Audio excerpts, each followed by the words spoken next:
amoon na ci contrat bu njëkk bi ak nouveau contrat bi ni mu daal di demee soo koy xoolee ba ci biir da nga naan nouveau régime bi nga xamante ne moom moo fi nekkoon lan moo leen animé woon exactement ba ñuy def ces contrats yoo xamante ne ni def nañ ko surtout ci fin wu régime bi. La volonté de piller. Soyez, je cherche pas de midi à 14h, c'était une volonté de piller. C'est pas pour rien ñuy wax 5000 milliards yoo xamante ne dañ koo leb nëbb ko 5000 milliards yooyu bu ñu mënta lekk yëpp maanaam boo ci jëlee 500 bari na. Parce que milliards dafa bari n'est-ce pas quand on te dit que ni y a des comptes bancaires ay DAT yoo xamante dañ ko tijji ci ay banques yoo xam ni ba ñu demee laaj leen fond de dossier bi ñu tijjee dossier bi sax bi ñu tijjee compte bi y avait même pas de fond de dossier. Fond de dossier en temps par là mooy boo demoon tey man mii ma demoon banque di tijji compte dañ naan ma andi sa NEA su dee entreprise la andi sa carte d'identité bu dee man la sa certificat de résidence say photo say nangam sangam y avait même pas ça ñu tijji compte dugal ci xaalis. ku bëgg a def lu jub doo def loolu. Du tout doo ko def beneen affaire nga gis ne rapport Cour des comptes bi génne ne la am na compte boo xamante ni daanaka 143 milliards jaar na ci ba ñu tijjee compte yi ay dépôt à terme la yoo xamante ni waruñu ko woon sax kii nga demaat ci banque bi ne ko finalement bul xaar 5 ans yi mat toj ko léegi mu toj ko jox la alal ji di alalu Sénégal bépp alalu Sénégal boo xamante ni dafa dugg ci réew mi war a dem trésor public ñu topp trace xaalis bi gis ne delluwul trésor public te xamuñu fan la dem. 143 milliards. xam nga on te parle de plus de également 148 milliards su ma juumul yoo xamante ni ci affaire u Sogepa dem jël patrimoine bâti wu état bi créer société privée puisque également état du Sénégal leb naa leba ba mënatul a leb foo dem dañ naan la sa waay plafonné nga mënatoo leb qu'est-ce que tu fais créer ay société privée jël société privée boobu jox leen garantie état ne leen dem leen leb. Sénélec di leb SAR di leb SAR Woodside daanaka est-ce que amelu ko 800 milliards.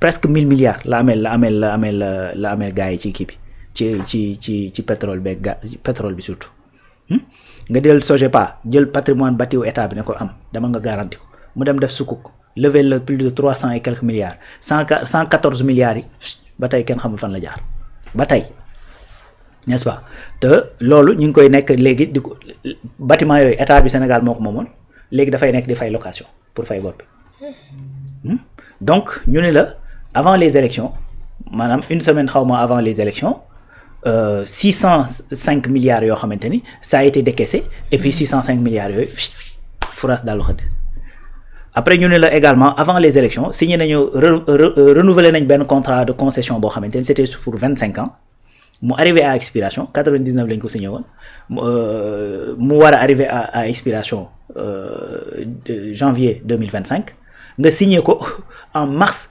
2024 pour renouveler un contrat qui n'est pas encore fini. Ben, cette précipitation nag li koy waral ne cherche pas de midi à 14h c'était une volonté de piller les ressources yi nga xamante ne moo fi nekkoon. Comment tu peux expliquer quelqu'un boo xamante ne heure boo ko laalee ñun la mosuñu ko dénk dara dem leen xooli fonctionnaire ya nga xamante ne ñoo tax mu jot ci li mu jot. C'est une question qui est légitime. Bien sûr. Et c'est effectivement loo xamante ne la c'est normal il faut que ñu dem xool ña nga xamante ne ñoom la ko àndee woon 2 personnes dans ce pays là yoo xamante ne ils ont été capables bi ñu dajalee li nga xamante ne moom la ñu bëgg a teg sur la table presque 500 milliards ben voilà li nga xamante ne moom moo tax gars yi doon kii loolu quand on te dit ak waa kii bokk Azer AOPAO 15 milliards de surfacturation rien que sur les poteaux électriques 15 milliards de surfacturation mais loolu multiplier ko par nombre de marchés yi nga xamante ne moo fa loolu te surfacturation boobu fan la jëmoon duñ ko jël ba pare daal di koy dem sànni ji wala ñu dem joxe ji ko addiya non ci ay poche nit lay dem. Bien sûr. N'est-ce pas quand on te dit que ni bi état defee nii ci kii bi mu saytoo yenn marché publics yeeg yu demee noonu gis nañu quasiment 150 milliards yoo xamante ne ci ay surfacturation la. Ben imagine rien que dans l'école ci école bi kese ak salle de classe 30 milliards de surfacturation alors que jusqu'à présent il y a plus de 7200 abris provisoires ñu def surfacturation de 30 milliards ci école bi donc c'est pratique la boo xamante ne dañ ko institutionnaliser. Woon c'est-à-dire tous les marchés yi nga xamante ne day génn il faut que am lu ci tegu mais loolu di ci tegu c'est de l'argent. Bien sûr. xaalis la boo xamante ne nag Sénégal liggéeyu fi lu tax muy mën a am loolu donc li ñuy def mooy que ni dañ koy dem lebi. après kii ko li ma waaj doon wax ne ma gars yi ñi fi nekkoon dañoo jël ba amatul lu ñu jël ci réew mi ñuy dem di leb di jël maanaam nee na ma dañoo sàcc ba amatul lu ñu sàcc ci réew mi ñuy dem di leb di sàcc mais après boo toogee réfléchir mais da ngay xam ni gars yi li ñuy wax c'est la vérité. loolu nag encore une fois ñàkk volonté ak ñàkk effectivement am ambition pour réew mi moo ko waral maanaam dañ lay dénk les deniers publics nga am ambition yow sa bopp enrichir plutôt que effectivement faire évoluer ce pays là. Bien sûr. Parce que li nga xamante ni moom la ñuy dajale lépp rien que ce Aqua Power là quand je te parle au bas mot de 36 milliards xam nga te loolu bu fekkee da nga calculer économie bi ñuy def ci li ñuy jëndee le prix du mètre cube d'eau mais su boobaa y a d'autres économies yoo xamante ni mën nga ko am foofu. boole ko ci li nga xamante ni actionnariat bi nga xamante ni say société nationale am nañ ko ci biir et cetera et cetera donc vite fait mën nga def benn calcul ne donc état du Sénégal mën na fa gagner benn 40 milliards wala nangam donc boo extrapoler et puis sur la durée ñaata ngay gagner. xam nga boo ko multiplier par nombre d'années yi nga xamante ni cette entreprise va fonctionner donc tu t'imagines gars yi nag yooyu calcul yooyu en général duñ ko def parce que loolu xam nga kan mooy def loolu maanaam ku am yéene ne damaa fekk sama réew mi kat 2012 bañ ma koy jox mu nekk à un point A damaa bëgg bis boo fiy jógee en 2024 mu fekk ko à un point A plus 7 ku am ambition boobu am yéene boobu mooy def loolu. donc encore une fois da ngay dem ba da ngay comprendre que ni même boo xoolee yenn projet d'envergure yi nga fiy gis c'est-à-dire en réalité tu te poses même des questions est-ce que defuñu ko woon uniquement pour s'enrichir et se faire remplir les poches. Imagine fii nii par exemple arène nationale on nous déclare 32 milliards lañ ko tabaxee. Xi Jinping vient ici. dem taxaw foofu inauguration. ca tribune ba ne 8 milliards lañ leen may pour ñu tabaxee kii bi. tu vois le gap donc encore une fois moo tax des fois te ce qui est d'autant plus malheureux mooy dans certains secteurs. C'est tellement bien codé, bien codifié parce que dañoo xam loolu surtout lu jëm ci wàllu hydrocarbures yi parce que le gars c'est un géologue xam na effectivement li nekk ci secteur bi jaar saar xam nga rampe jóge ci suuf ba diriger ko donc xam secteur bi bu baax a baax daal di jël affaire bi daal di koy nu ma koy tuddati codifier ko de telle sorte que après yenn contrat yi sax pour nga négocier ko c'est tout un problème. ba finalement après lan la lay jural ay yéeg ak wàcc ay tribunal ak ay ñoomin seen. N'est-ce pas? Mais encore une fois, le ton était donné parce que fii lañu am problème ak ArcelorMittal mu ñëw joxal le fer du Falémé mu nax ñu fekk boobu Kumba Gold xaw ma Kumba je sais plus Kumba énergie turu entreprise bi ñu njëkkoon jox marché bi yaa Kumba dama xamatul li ci topp.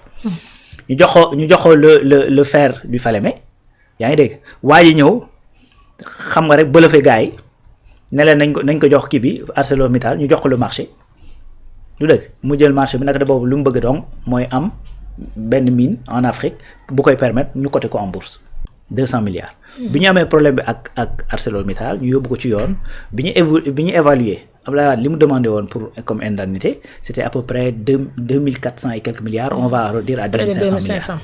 Près de 2500 milliards. Tu sais qu'est-ce qui s'est passé? Une fois que le régime a changé, 75 milliards la ñu laal ci ñoo xamante ne dañoo laajoon presque. Ben des questions se posent. Naka lañ mën a passé gàbbale ba gàbbale? Qu'est-ce qui s'est passé? Lan lañ waxtaanee? Quelles sont les commissions yi nga xamante ne moo am ci biir ak yu ni mel? Doon nañ fi dégg par exemple ku mel ni Thierno Alassane Sall bi muy expliqué bi mu demee xaw ma Dubaï toog di naan café et tout ça waaye fekk ko fa ne ko nangam la ñu bëgg wax ñu rek naka la ñuy defee donc ak yu ni mel. Tu vois? Donc loolu moo nekkoon malheureusement la logique dans laquelle ñi fi jóge ci loolu lañ doon dox. Heureusement nag que Dieu faisant bien les choses régime bi changé na d'autres sont venus ñoo xamante ni pour l'instant en tout cas li ñu gis mooy que ni seen yéene ci réew mi mooy doxal réew mi pas doxal ñoom seeni bopp. dafa am juste benn détail boo xamante ni c'est presque passé inaperçu boo xamante ni da lay wan ni gars yi de moins en moins. Il y a des preuves qui montrent que seen jëmm bopp yi ñoru leen nu réew mi avancé moo leen ñor gis nga semaine passée ñi nga xamante ne ñoo yor la communication des ministères dañoo daje. ci palais bi pour coordonner effectivement la communication gouvernementale ah gis nga bi ñu fa dajee xam nga lan la ñuy retenir maintenant bu fekkee ne dañuy communiquer kenn dootul communiquer ci jëmm ministre bi ci ministère bi la ñuy communiquer. maanaam bu réalisation amee kenn dootu fi wax ne ministre sangam moo réalisé telle chose dañu naan le ministère a réalisé telle chose. Donc culte de la personne boobu ak effectivement sa bopp moomu ñor. cet égoïsme bi nga xamante ni malheureusement. moi toujours moi. Voilà donc lii Mamadou Dia doon wax cet égoïsme ce geste de folie bi muy définir li nga xamante ni mooy doxin bi Senghor doxee ak moom c'est-à-dire gars yi da ngay sentir ni vraiment ñi fi nekkoon voilà liñ fi yàq daal bari na et le mal est très profond mais heureusement qu'on est en train de redresser. bien sûr un redressement boo xam te ne dina xaw a metti mais faudra ñu daal di serrer les ceintures pour mën koo daal di dékk bu baax. dañuy rester ba tey ci usine boobu noonu usine de dessalement boo xamante ni confiée à des sociétés nationales donc mën nañ jàpp ne loolee bu daal di demee ba taxaw ba sénégalais yi di ci jëriñu coût bi nga xamante ni moo di coût facture d'eau war na mën a wàññeeku fi nga xamante ni moo di Sénégal. waaw loolu mooy objectif bi parce que en vérité lii aberration mooy Sénégal li mu am ci ndox war a fee mën a cher. n'est-ce pas bëri na pays yoo xamante ni ñun li ñu am ci ndox ñoom amuñu ko te ndox cher yoo fa noonu. souvent je donne l'exemple du Maroc. gis nga Maroc man bokk l'expérience que j'ai vécu foofu maanaam Maroc ñun li ñu ko ëpp ci ay ressources li mu ñëw ëpp ci ay ressources bariwul de. bu fekkee ne am na sax ressource bu mu ñëw ëpp xam nga Maroc lan la ñu ëppoon autant maanaam phosphate. Mais dañ cee capitaliser fexe effectivement ba maîtriser ko bay ndox ñoom dañuy def sax pluie artificielle parce que dañoo manqué ndox pluie provoquée dañ koy def dañuy tooñee sax roi bi naan su bëggul par exemple tel jour nangam xew day taw dañ ko koy tooñee. tu vois donc dañoo fexe ba maîtriser ndox mi maîtriser effectivement seen ressource boobu nga xamante ne moom la ñu amoon ci lu ëpp muy phosphate bi. parce que ci phosphate bi ngay jëlee engrais bi nga xamante ni moom la ñuy dem di jëndi. barki dem ñu ngi naan bateau bi wàcc fii xam nga di ko annoncer à grande pompe alors que bëri na effectivement lu ñuy defaree loolu sax boo defu naa ci sunu réew yi lay jógee comprendre nga. donc loolu lañ def maîtriser loolu. gis nga man nekk naa fa presque 2 ans benn yoon laa fa mës a fekkee coupure courant coupure bi deful 2 minutes. deful 5 minutes du moins benn yoon yaa ngi dégg.